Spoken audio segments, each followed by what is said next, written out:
नमस्कार, मैं जितेंद्र चतुर्वेदी। मतांतर में आप लोगों का स्वागत है।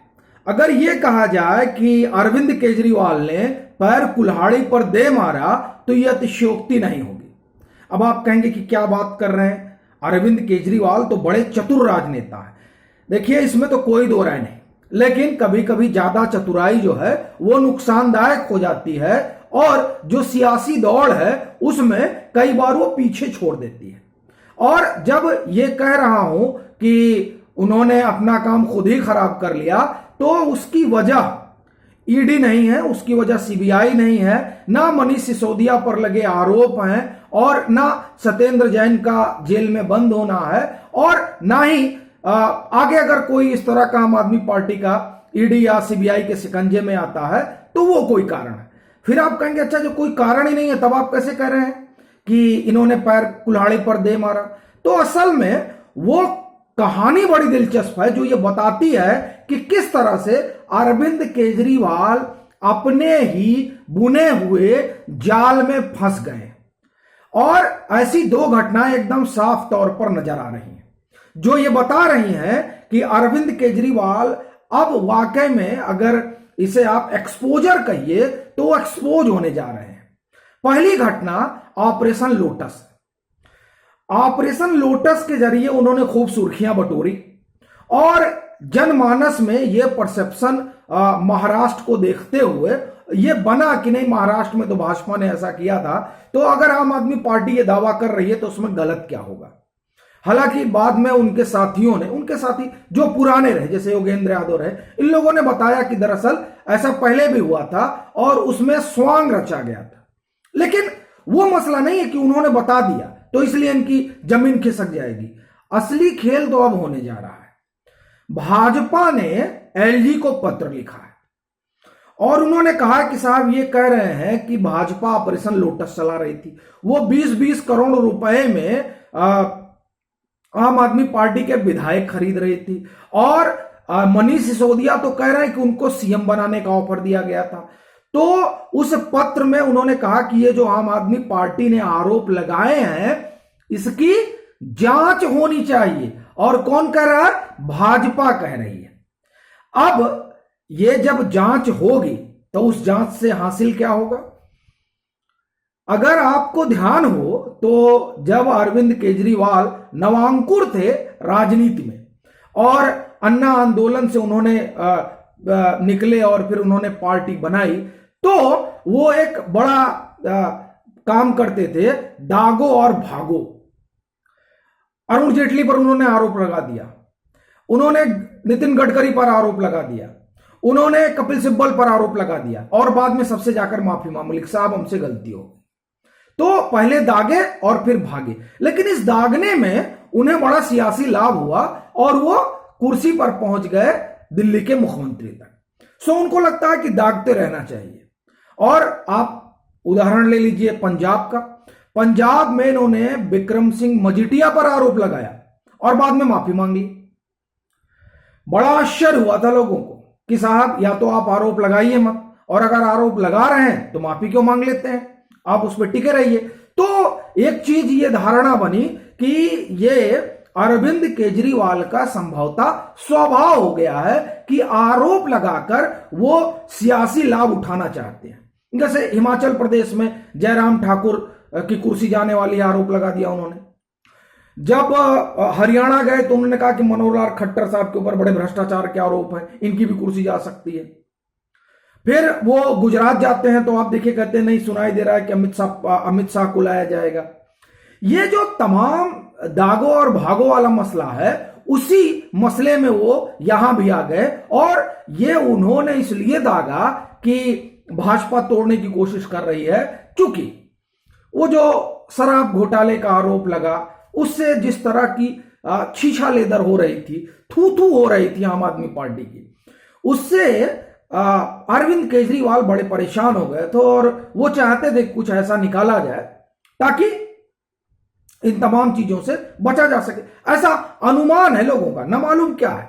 लेकिन अब अगर जांच होती है और जांच के बाद अगर ये जो अनुमान है वो सही हो जाता है तो अवमानना का केस चल सकता है। अब ये जो पूरा घटनाक्रम चलेगा उससे आम आदमी पार्टी और अरविंद केजरीवाल ने जो अपनी साख पिछले 7-8 सालों में बनाई है, वो जैसी भी है, मैं उस पर बहस नहीं कर रहा हूं, वो उनकी कैसी भी साख है, उस साख को बड़ा धक्का लगेगा। और वो लोग जो इनसे जुड़े हैं, अभी तक जुड़े हुए हैं, क्योंकि जो लोग अन्ना आंदोलन के समय अरविंद केजरीवाल से जुड़े थे उसमें एक बड़ी संख्या अब इनके साथ से निकल चुकी है, उसका मोह भंग हो गया है अरविंद केजरीवाल को देखकर। योगेंद्र यादव, प्रशांत भूषण, आशुतोष कुमार और आशीष खेतान, ऐसे तमाम नाम हैं जो अलग हुए। फिर और भी कई लोग हैं जो आंदोलन के समय इनसे जुड़े रहे, लेकिन इनके कामकाज से उनको लगा कि नहीं, वो जो आंदोलन की थाती थी वो उससे इतर जा रहे हैं।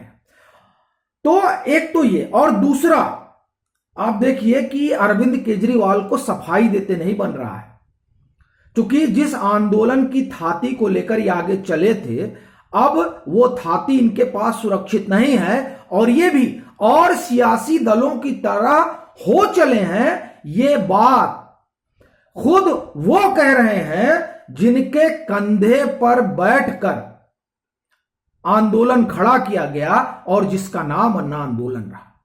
यह अन्ना हजारे ने कहा है। अन्ना हजारे ने अपने पत्र में यह उद्धृत कर दिया उन्होंने कि आपने अपनी किताब स्वराज, हालांकि स्वराज इन्होंने लिखी या उसमें भी लेकर बड़ा विवाद है, कई लोगों ने अपने अपने तरह से दावे किए हैं, यथावत में उसमें बड़ी लंबी रिपोर्ट भी हुई थी स्वराज को लेकर, लेकिन अभी उस किताब को लेकर जो विवाद खड़ा हुआ था हम उस पर नहीं जा रहे हैं।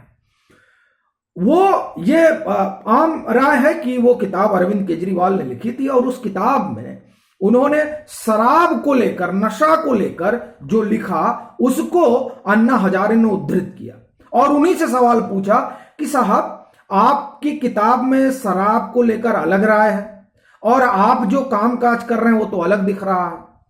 ये दरअसल उन्होंने अपने पत्र के जरिए अरविंद केजरीवाल की कथनी और करनी में जो फर्क है उसे उजागर किया और ये राजनीति में बड़ा दुखदाई हो जाता है कि जब आपको लेकर परसेप्शन ये बन जाए कि साहब ये खाली बोलते हैं करते कुछ और हैं। क्योंकि उन्होंने जो बोला था उसमें यह था कि उसमें 90% महिलाओं की सहमति जरूरी है अगर ठेका वगैरह खुलता है तो कहीं। तो क्या इसके लिए उन्होंने दिल्ली भर में जनमत संग्रह कराया था? वैसे तो अरविंद केजरीवाल पंजाब गए तो वहां उन्होंने जनमत संग्रह करा लिया कि कौन हो चेहरा, है ना, और उसमें उन्होंने बता दिया कि नहीं, चेहरा जो है भगवंत मान को लोग चाहते हैं। फिर वो फोन भी लगा देते हैं, फोन लाइन वाला, कि आप इस पे मिस कॉल करिए, वो वाला भी शुरू हो गया। बता देते हैं कि साहब आप कैमरे से वो बना लीजिए और वीडियो बनाकर भेज दीजिए। और इसी से एक बात और याद आती है, ये मैं भूल जाता कि उन्होंने सबसे कह रखा है, ये जो उन्होंने एंटी करप्शन हेल्पलाइन जारी किया है, दिल्ली में भी कहा था और पंजाब में भी उन्होंने कहा कि साहब अगर आपसे कोई पैसे मांगे तो वीडियो बना लीजिए। तो जब भाजपा वाले ऑफर कर रहे थे आम आदमी पार्टी को और मनीष सिसोदिया को, तो क्या उन्होंने वीडियो बनाया था? उनको आवाज रिकॉर्ड कर लेनी चाहिए। सबको तो आम आदमी पार्टी की सरकार ज्ञान बांटती है, क्या जब इस तरह के फोन आ रहे थे तो उस ज्ञान का उन्होंने प्रयोग नहीं किया? यही बात जो है उल्टा पड़ने जा रही है। इन्होंने तमाम तरह के ज्ञान बांटे, लेकिन जब शराब के ठेके वाले में क्या जनमत संग्रह नहीं हुआ? ये बुनियादी सवाल जो अन्ना हजारे ने उठाया है उसका जवाब देते अरविंद केजरीवाल को नहीं बन रहा है। वो क्या करें? वो करें भाजपा अन्ना हजारे का उपयोग कर रही है। भाई भाजपा क्यों उपयोग करेगी और दुरुपयोग करेगी? अब अगर भाजपा अन्ना हजारे का उपयोग कर रही है तो अरविंद केजरीवाल राकेश टिकैत का उपयोग कर रहे हैं। क्योंकि एक समय में यह चर्चा बड़ी तेज थी, जब जैसे केसीआर अभी बिहार गए हैं ना, वैसे ही केसीआर चंडीगढ़ भी गए थे बीच में, और वहां जो किसान शहीद हुए किसान आंदोलन के दरमियान, तथाकथित किसान आंदोलन के दरमियान, वहां मुआवजा वगैरह देने गए, तो वहां खूब चर्चा हुई कि जिस तरह से राकेश टिकैत मंच साझा कर रहे हैं, तो क्या आम आदमी पार्टी यहां जो चुनाव जीती है पंजाब में तब, और क्या जो राज्यसभा जाएंगे उसमें राकेश टिकैत का भी नाम होगा, इस तरह की भी चर्चा हुई थी। बहरहाल अब वो चर्चा तो आई गई हो गई, लेकिन अन्ना हजारे के पत्र और भाजपा के दांव ने अरविंद केजरीवाल की सियासत को गहरा धक्का पहुंचाया है, और अब अन्ना हजारे के उस पत्र से पसीना छूट गया अरविंद केजरीवाल को, क्योंकि उनकी अंगुली पकड़कर उन्होंने पार्टी बनाई थी और इस बात को उन्होंने उस पत्र में उद्धृत कर दिया है। सो अब ऐसा लगता है कि अब चंद दिन ही बचे हैं, बाकी तो ये सियासत है, देखिए अभी आगे और क्या क्या होता है। अभी के लिए फिलहाल इतना ही। अगर आप मतांतर से नहीं जुड़े हैं तो जुड़िए, वीडियो को लाइक कीजिए, शेयर कीजिए और ज्यादा से ज्यादा अपनी राय जाहिर कीजिए। और चलते चलते आप सभी लोगों को गणेश चतुर्थी की हार्दिक शुभकामनाएं।